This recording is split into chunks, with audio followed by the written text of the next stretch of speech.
Good morning, friends. Uh, Hello, good morning, friends. Myself Kedar Badeka, and today I am taking a lecture of manufacturing process 2. This is the series of the second lecture of our manufacturing process 2. And in the previous lecture, we are discussing the chapter number 1, which is the introductions of manufacturing process 2. Uh, uh, we are taking the lecture number first with the medium of the Google Meet, right? So this is our first trial of manufacturing process 2 with the YouTube recorded video lecturer. So I hope you are all are getting well with the YouTube videos, and we uh, decided the what kind of the medium which is more preferable to you based on your choices, right? So the today's lecture is start with the chapter number 3, which is the metal joining processes, right? So metal joining processes, I think you all are coming from the diploma background, right? So you already studied the different kind of the manufacturing processes at the time of your diploma studies, but here in the bachelor's of engineering, the depth of that studies which is quite increases with the content base, right? So we start with the very basic understanding of the manufacturing process too. In the previous lecture, we are discussing some of the basic point of the manufacturing process too, how or different type of the manufacturing process are working, right? What kind of the basic manufacturing process are there? So in the previous lecture, we are discussing about the basic process of the casting, basic process of the welding, soldering, brazings, right?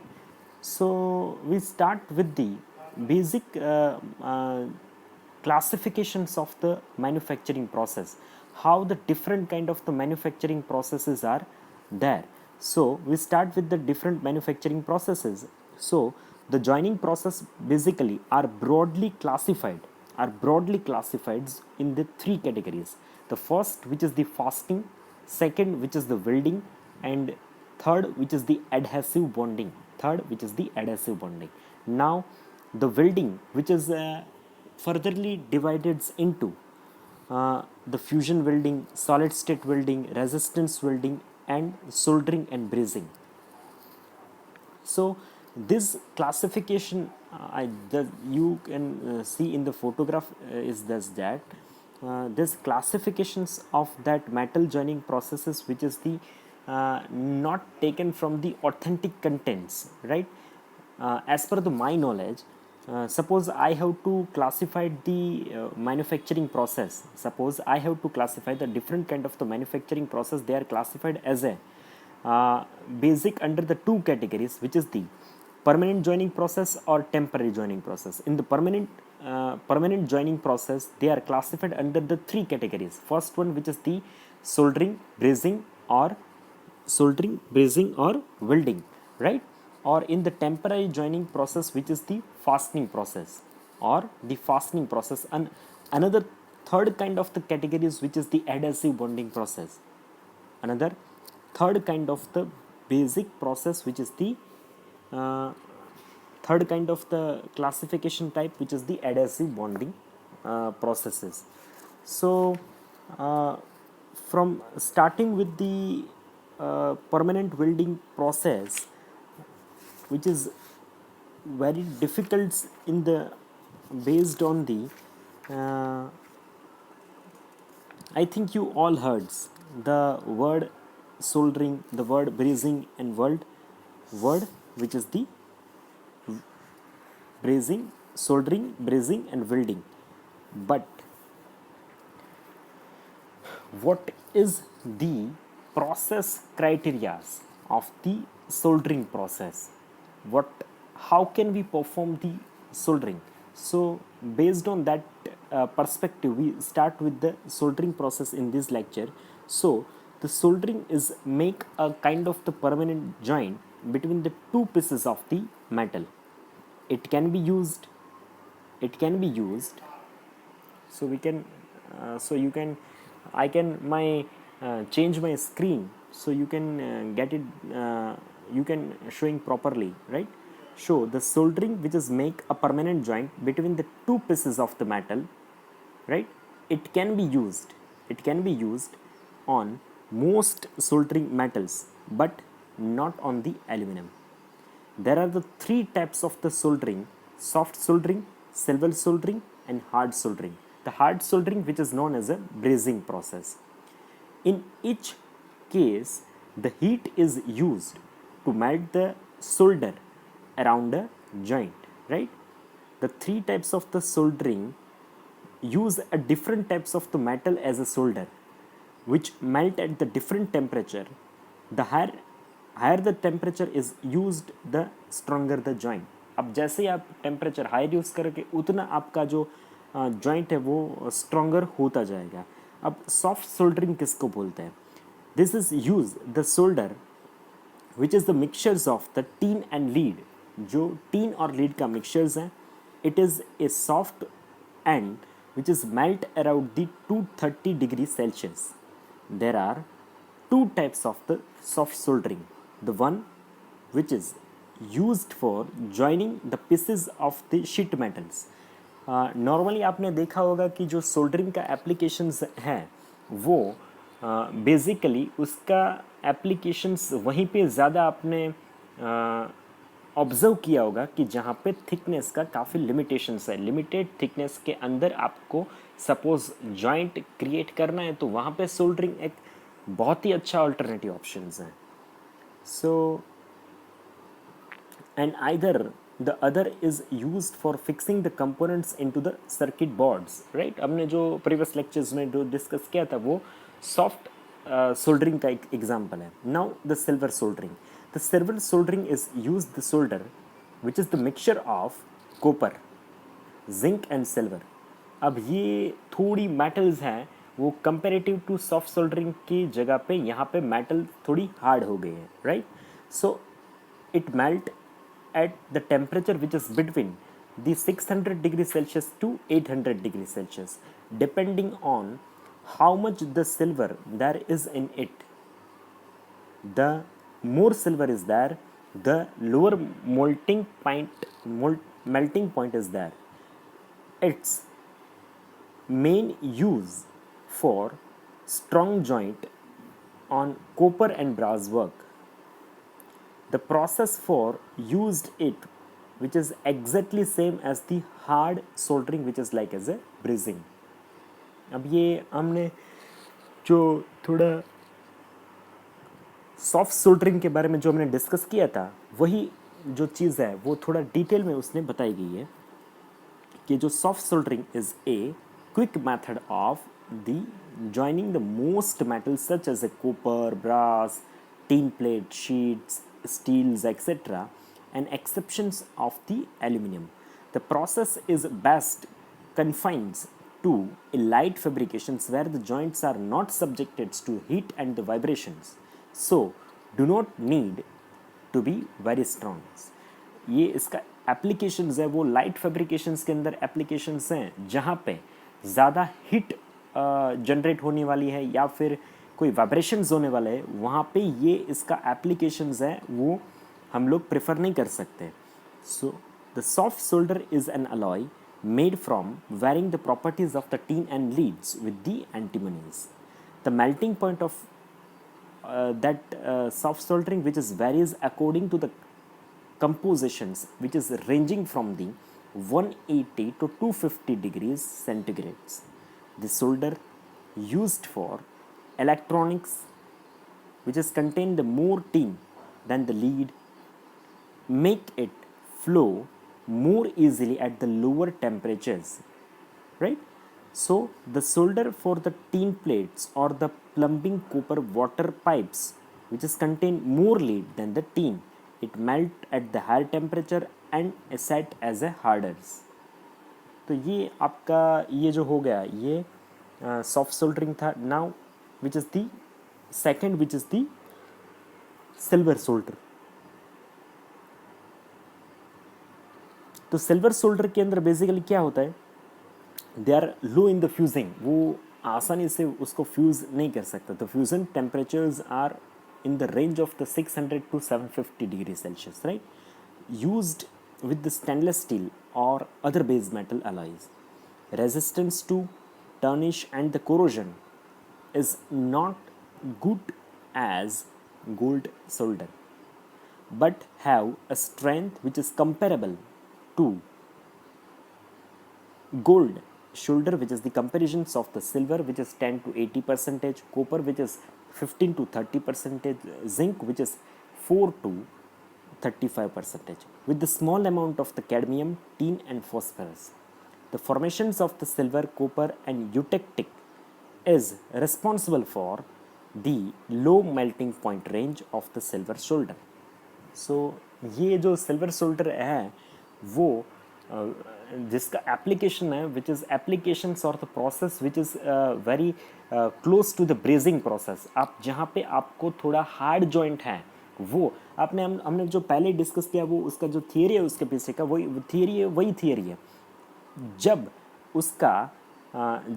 उसका melting point है वो काफ़ी ऊपर चला जाएगा, right यानी आप देखो कि सॉफ्ट सोल्डरिंग के अंदर उसका मेल्टिंग पॉइंट था वो काफ़ी नीचा था, राइट क्योंकि वहाँ पे सॉफ्ट मेटल की एप्लीकेशंस थी. अब इसका मेल्टिंग पॉइंट है वो काफ़ी ऊंचा चला गया है, यानी अब इसके अंदर एज ए सोल्डर जो भी मेटल यूज़ हो रही है which is quite hard as compare to the soft soldering. अब उसके हिसाब से जो जॉइंट बनने वाला है which is also hard as compare to the different metals, as compare to the different soft soldering metals. So ये जो था वो मेरा हिसाब से ये हम लोग बोल सकते हैं which is the about the soldering and brazing.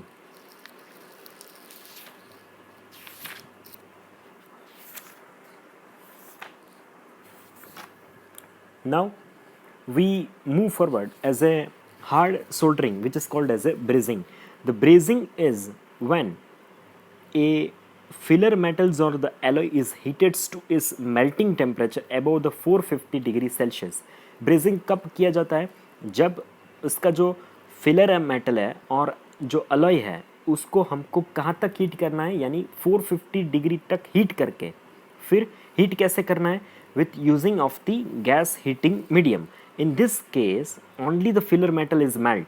यहाँ पे हमें क्या करना है, अब जो आपके पास जो ब्रास का जो फिलर वायर है ना उसको ही सिर्फ हमें मेल्ट करना है और उसको मेल्ट करके आपको वहाँ पे डिपॉजिट करना है जहाँ पे आपको जॉइंट क्रिएट करना है which is about the brazing. यहाँ पे ब्रेजिंग और वेल्डिंग के अंदर जो एकदम उसको बोलते हैं ना ब्रॉड डिफरेंस है ना, वो ये चीज़ है. कोई भी आप वेल्डिंग देख लो तो वेल्डिंग के अंदर थोड़ा सा वो एक चीज़ होती है कि वहाँ पे साथ में बेस मेटल का मेल्टिंग साथ में होता है. अब ब्रेजिंग एक ऐसी प्रोसेस है जिसके अंदर यहाँ पे आपको बेस मेटल को मेल्ट नहीं करना है, राइट. यहाँ पे बेस मेटल को आपको बिल्कुल ही मेल्ट नहीं करना है, सिर्फ उसको मेल्ट करना है जो आपका फिलर मेटल है, और फिलर मेटल को मेल्ट करके वहाँ पे डिपॉजिट करना है जहाँ पे आपको जॉइंट क्रिएट्स करना है. So this is all about the permanent joints के अंदर. परमानेंट जॉइंट हमने जब classifications of metal joining process किया था तो परमानेंट और टेम्पररी जॉइंट्स किया था. परमानेंट के अंदर हमने सोल्डरिंग, ब्रेजिंग और वेल्डिंग पढ़ा था. वेल्डिंग हमने क्लासिफाइड किया था. और टेम्पररी के अंदर जो फास्टिंग्स होते हैं जैसे अपने नट एंड बोल्ट हो गए, जब आपको जॉइंट क्रिएट करना है तो आप नट एंड बोल्ट से कर सकते हैं. फिर आपका रिवेटिंग, जो रिवेट भी आपने सुना होगा ना, हाँ, जो वो रिवेट है वो that is the temporary kind of the joints. अब उसको आप फोर्स अप्लाई करके आपको जब वो जॉइंट रिलीज करना है तो आप रिलीज कर सकते हो. That is the kind of the temporary joints, right. So ये आपका परमानेंट जॉइनिंग के अंदर सोल्डरिंग खत्म हो गया, ब्रेजिंग खत्म हो गया. Now we are move forwards about the. अब ये इसके बाद ये देख लीजिए कि वो टॉर्च ब्रेजिंग प्रोसेस होता कैसे. मैं आपको बताया जैसे हम लोग गैस वेल्डिंग को ऑब्जर्व करते हैं, gas welding same which is वैसी एक टॉर्च होती है. टॉर्च को सपोज एक नीचे प्लेट है, उसके ऊपर आपको पाइप है वो जॉइंट करना है. तो अब जो भी आपका जॉइंट्स जो क्रिएट किया है ना जॉइंट्स, वो जॉइंट्स को आपको हीट करना है, राइट. जॉइंट को हीट करना है पर बेस मेटल को हीट करके मेल्ट नहीं करना है. अब आप मेल्ट क्या करेंगे, सिर्फ आपको मेल्ट वही चीज़ करनी है जो आपका फिलर मेटल है. So the flux which is applied to the part surface and the torch is used to focus the flame against the work at the joints, reducing the flame at use to prevent the oxidations, right. वो उसका flame वो काफ़ी बड़ा हमें नहीं रखना है। Now the third category of our classifications which is the welding process. So, joining process in which the two or the welding is a kind of the joining process in which two or more metals parts are to be coalesced at their contacting surface by the applications of heat and और दी pressures.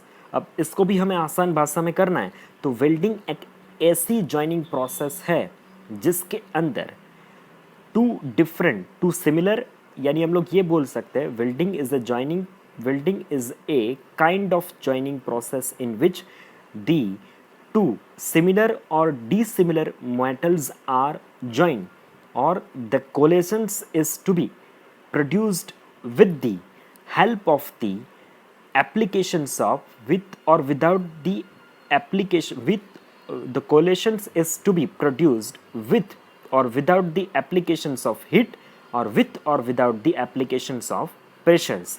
यानी welding एक ऐसी process है जहाँ पे हम similar और dissimilar metals को ज्वाइन कर सकते हैं और वहाँ पे जो coalescence that means the joint is to be create with और without the applications of heat की एप्लीकेशंस करके और नहीं करके हम लोग जॉइंट क्रिएट कर सकते हैं, प्रेशर की एप्लीकेशंस यूज़ करके और बिना यूज़ करके भी हम लोग वहाँ पे जॉइंट्स क्रिएट कर सकते हैं.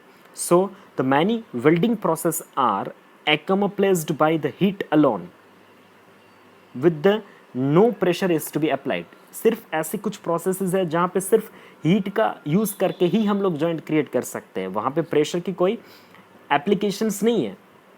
Other by the combinations of the heat and pressures, कुछ ऐसी प्रोसेसेस है जहाँ पे दोनों का कॉम्बिनेशंस चाहिए हीट और प्रेशर्स का. Still other the pressures are alone with no external heat is applied.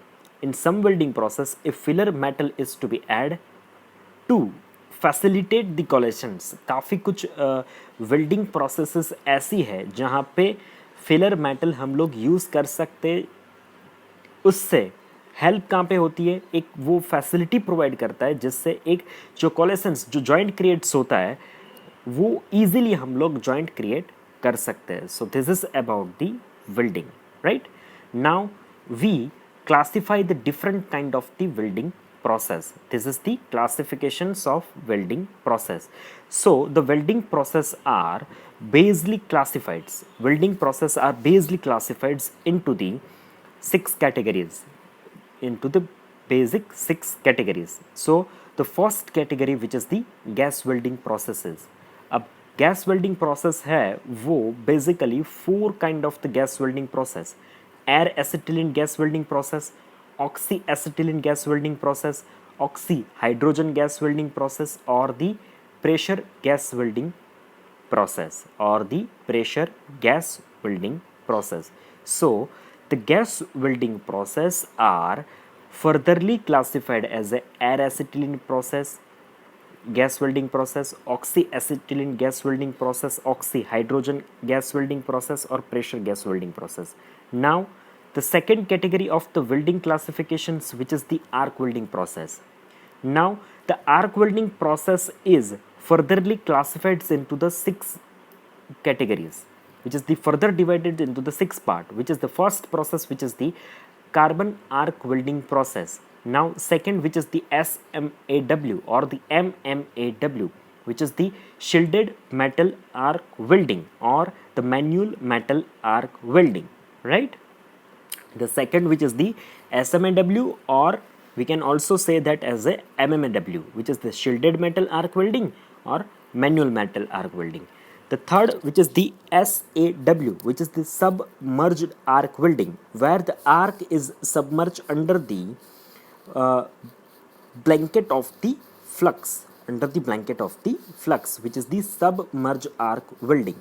Now fourth, which is the GTAW, gas tungsten arc welding, which is the gas tungsten arc welding, which is also called as a TIG, which is the tungsten inert gas welding,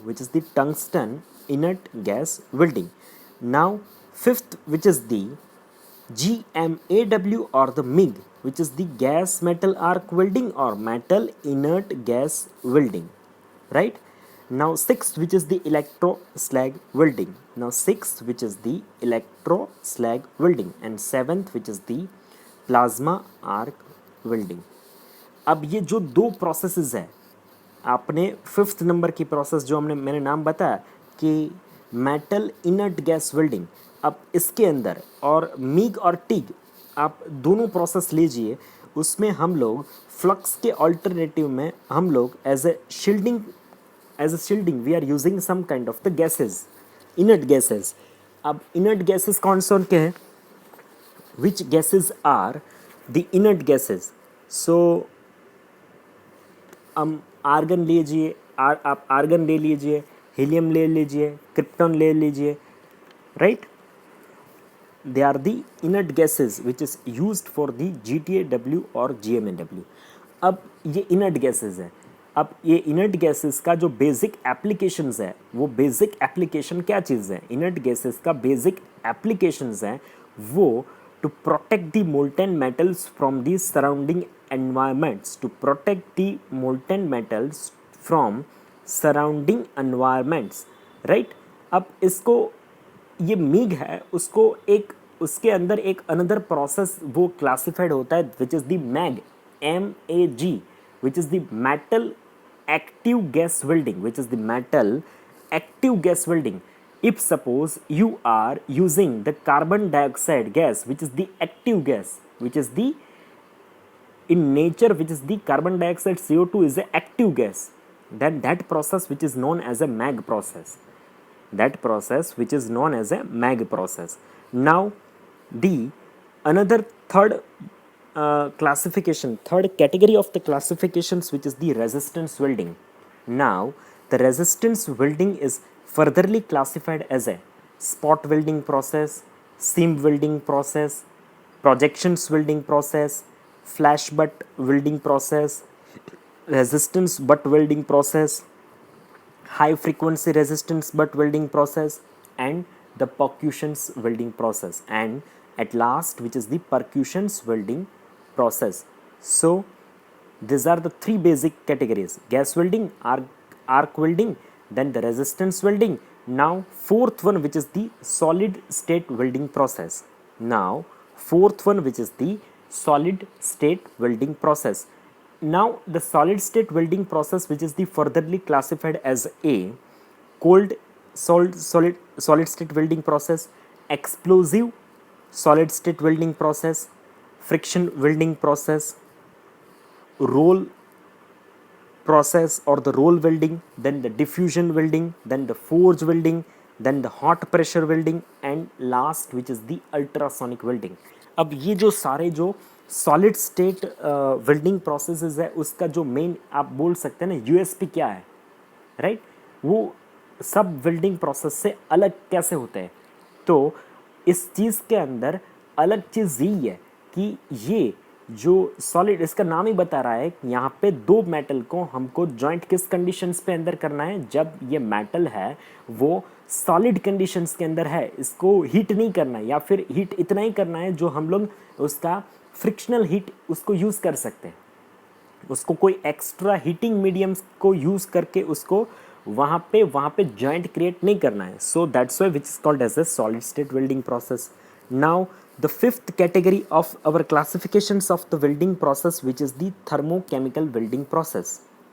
अब thermochemical welding process के अंदर एक जो चीज़ है वो एक thermal, that means the heat का applications करके केमिकल रिएक्शन के साथ यानी एक मैं चीज़ आपको बता सकता हूँ कि केमिकल रिएक्शन कैसे करना है. यानी हम आपको एक मैं एग्जांपल देता हूँ, that is the kind of the example which is the bomb blast, right. RDX का नाम सुना है ना सब लोगों ने. हाँ, तो RDX के अंदर जो एटॉमिक एटम्स यूज़ होते हैं, अब वो एटॉमिक एटम्स जो है वो हीट के साथ रिएक्शंस करेंगे. अब हीट के साथ जैसे रिएक्शंस करेंगे, आपको जहाँ पे जॉइंट क्रिएट करना है वहाँ पे वो रिएक्शन हमें करवाना है, राइट. वो रिएक्शन को यूज़ करके वहाँ पे एक जॉइंट क्रिएट करना है, दैट इज़ द थर्मोकेमिकल और the thermochemical welding process. With the first welding process, which is the thermochemical welding, which is furtherly classified into the two types, which is the thermit welding and second which is the atomic hydrogen welding. The second which is the atomic hydrogen welding. Last category of the classifications of the welding process, which is the radiant energy welding, which is the radiant energy welding. Now the radiant energy welding, which is the furtherly classified into the two categories, which is the electro beam welding process or laser beam welding process, EBM welding or LBM welding, electro beam welding process or laser beam welding process. So this is the classifications of the welding process. ये जो हमारे पास ये जो chapter है, ये chapter के अंदर हमें पूरा वही चीज़ पढ़ना है, राइट. ये इसके अंदर पूरा पूरा क्लासिफिकेशन, एक एक प्रोसेस को हमें डेप्थ में थरोली हमको अंडरस्टैंड्स करना है, राइट. सो जैसे ही हम लोग इसको आगे बढ़ाएंगे तो हम लोग ये प्रोसेस को one by one as a welding process हम लोग देखते जाएंगे, right. So next, which is the advantages and disadvantages of the welding process.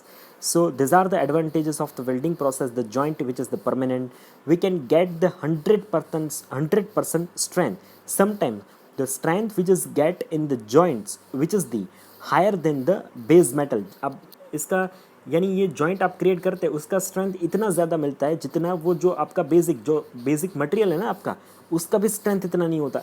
इतना ज़्यादा हम लोग स्ट्रेंथ वेल्डिंग से क्रिएट कर पाते हैं. Then there is a no chance of the leak. It is the leak proof joints. No change in the cross sectional area. High load carrying capacities. There is a possibility to alter the joint properties. यहाँ पे एक वो ये चीज़ हमें इसमें as a gift मिलती है. Suppose हमें इसका कोई प्रॉपर्टीज, सरफेस प्रॉपर्टीज़ हमें अल्टर करना है तो हम लोग इस प्रोसेस से कर सकते हैं. That is a light is in the assembly. Various shapes is to be joints with the welding process. The dissimilar metal joining which is also to be possible. And last, which is there is a different, हम लोग इसको metals को different conditions के अंदर भी joint कर सकते हैं, डिफरेंट पोजीशंस के अंदर जॉइंट कर सकते हैं, right.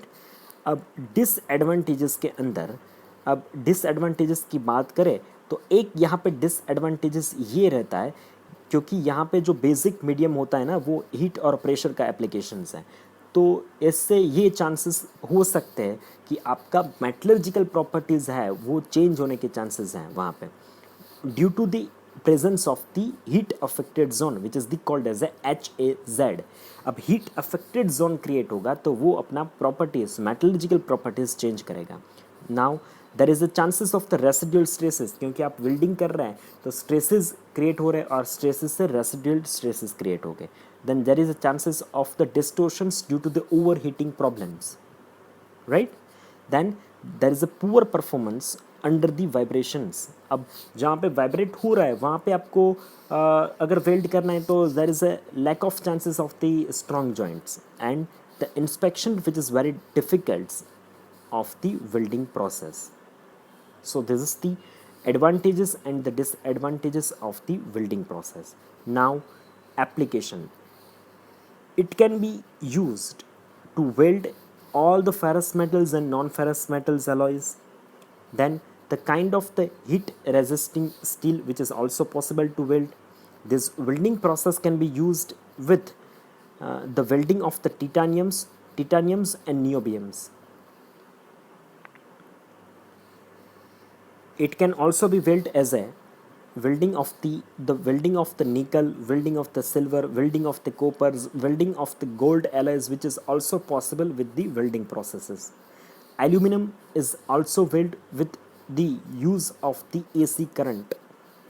In mass productions of the pipes, the welding is completed by the triplasma, or which is called as a TIG welding process और द टिग वेल्डिंग प्रोसेस. यानी इसका जो एप्लीकेशंस है वो काफ़ी ब्रॉडर एप्लीकेशंस है. आप किसी भी फील्ड में चले जाइए, आपका ऑटोमोबाइल हो गया, एग्रीकल्चर हो गया, एग्रीकल्चर जो इक्विपमेंट्स हैं which is made from the welding process. अब क्योंकि उसको क्रिटिकल वहाँ पे शेप्स है और क्रिटिकल शेप्स को जॉइंट करके आपको अपने जो एग्रीकल्चर्स इक्विपमेंट्स बनाने हैं, तो वहाँ पे strength which is the primary requirements.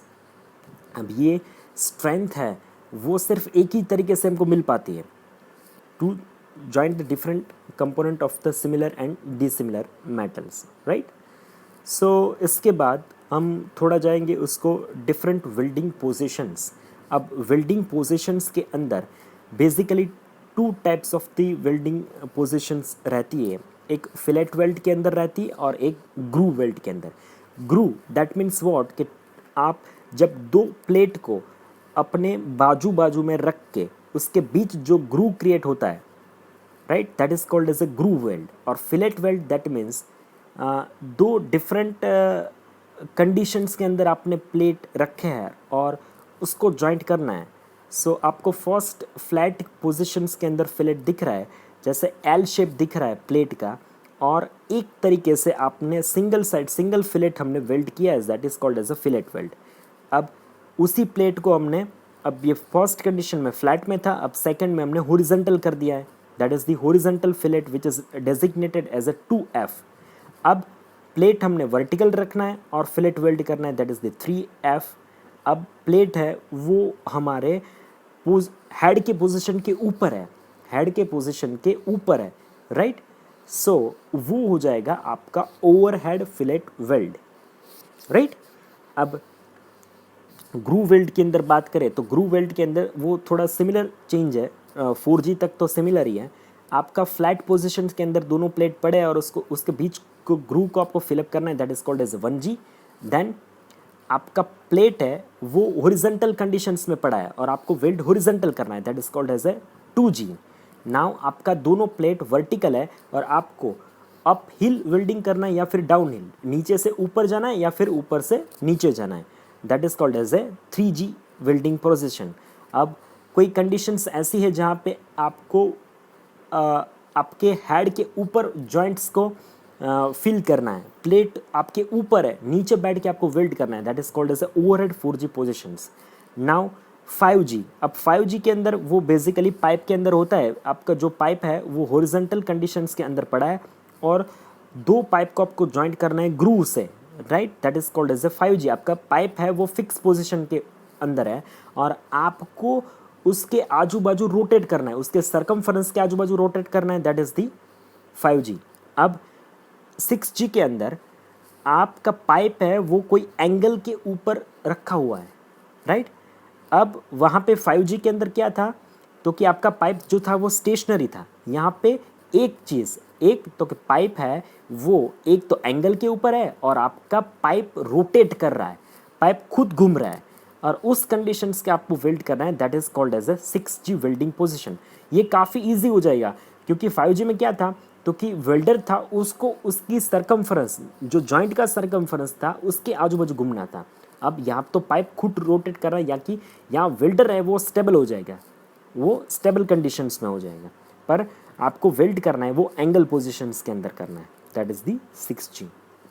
Now the different kind of the weld joints. अब वेल्ड जॉइंट कैसे जॉइंट्स होते हैं, अब जैसे आपने दो प्लेट को जॉइंट करना है और फ्लैट कंडीशंस पे वो अपने दोनों बाजू बाजू में पड़े हैं, then which is called as a butt joint, which is called as a butt joint. अब आपको जॉइंट ऐसे करना है कि जैसे एक प्लेट को दूसरे प्लेट के ऊपर रख के आपको जॉइंट करना है।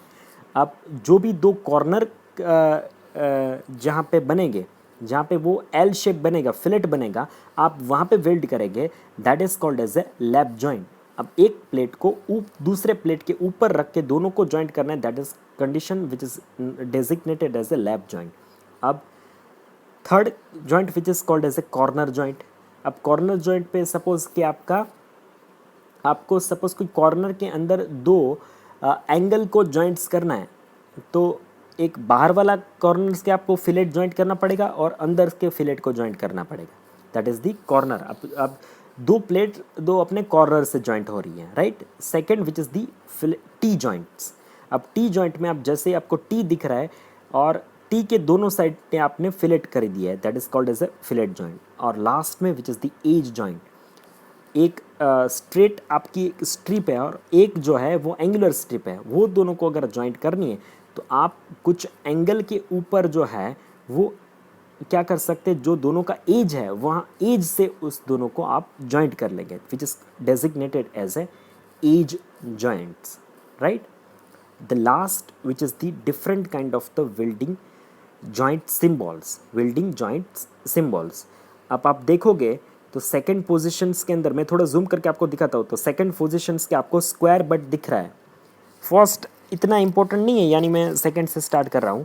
तो first which is second which is the square but, यानी स्क्वायर बट को दोनों दो लाइन से सिम्बॉलिक जो लैंग्वेज है उसमें दो लाइन से, वो दो वर्टिकल लाइंस के उसको डेजिग्नेटेड करते हैं, right, which is the square butt welding और square butt joints. Third which is the single V. आप देखो कि जो जॉइंट्स है दो प्लेट के बीच में वो वी जैसा आपको दिख रहा है, राइट, वो वी जैसा आपको दिख रहा है, which is designated as a single V और उसका सिंबल भी वी है. Now fourth which is the single bevel. अब आप देखो bevel that means kind of the angle, एक फेज है वो स्ट्रेट होगा, एक थोड़ा बेवल होगा, राइट. वैसे दो प्लेट के बीच जो एंगल क्रिएट होता है, यानी एक प्लेट आपका स्ट्रेट एज वाला होगा, राइट, और दूसरा प्लेट जहाँ का आपको जॉइंट क्रिएट करना है दोनों के बीच, उसको थोड़ा स्लैंट किया होगा और वो जॉइंट जो बनेगा that is called as a bevel joint. जैसे सिंगल वी हो गया, अब सिंगल वी के बाद उसका आएगा आपका डबल वी हो जाएगा, फिर यू हो जाएगा यू, राइट, फिर रूट पास के साथ वी हो जाएगा, रूट पास के साथ आपका बेवल हो जाएगा, सिंगल यू हो जाएगा. सिंगल आप 7 नंबर देखोगे तो सिंगल यू आपको दिख रहा है, यू जैसा होगा विद दी नीचे जो आपका रूट पास है. फिर ऐसा ही डबल यू हो जाएगा, फिर आपका एक बैक रन हो जाएगा. आपने नीचे से बैक साइड से वेल्ड किया है, पहले फ्रंट साइड को फिल कर दिया, फिर बैक साइड को फिर गाउजिंग करके वहाँ पे हटा के आपने जो वेल्ड किया है that is called as a backing run. नैन फिलेट हमने पहले ही देखा हुआ है. प्लग जो हो जाएगा आपका, दो प्लेट को एक के ऊपर रख के आपको एक प्लग जैसा बनाना है, that is called as a plug weld.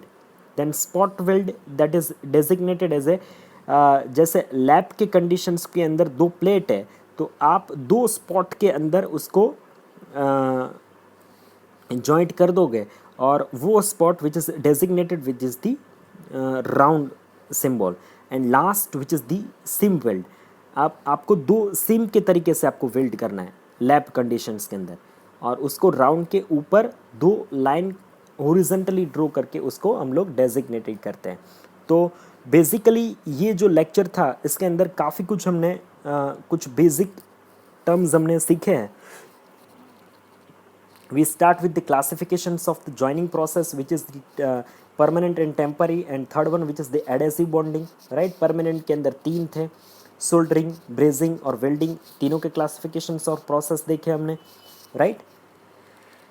कैसे वेल्डिंग सोल्डरिंग होता है, सोल्डरिंग के अंदर सॉफ्ट सोल्डरिंग और सिल्वर सोल्डरिंग और hard soldering, that is the brazing process, right. अब फिर उसका पूरा वेल्डिंग का क्लासिफिकेशंस देखा, वेल्डिंग प्रोसेसेस कैसे होता है, उसके एडवांटेजेस क्या है, डिसएडवांटेजेस क्या है, क्लासिफिकेशंस क्या है, एप्लीकेशंस क्या है. फिर वेल्डिंग के हमने पोजीशंस देखे, पोजीशंस के बाद different kind of the joints देखे और different kind of the joints symbols देखे. तो ये लेक्चर में इतना था. अब आपको ये लेक्चर में कुछ भी समझ नहीं आया, राइट, आपको कोई भी क्वेश्चंस है तो आप ये लेक्चर के YouTube के कमेंट सेक्शंस के अंदर कोई भी क्वेश्चंस हमें पूछ सकते हैं. और ये लेक्चर आपको पूरा देख के, राइट, ये पूरा वीडियो देख के उसके बाद आपको अपना एनरोलमेंट नंबर वहाँ पे लिखना है, which is counted as your online attendance, right. So I hope you all are getting the proper kind of the knowledge with these lectures. So if you have any kind of the questions, you can ask me in the comment sections. Thank you so much for watching this video. Thank you so much.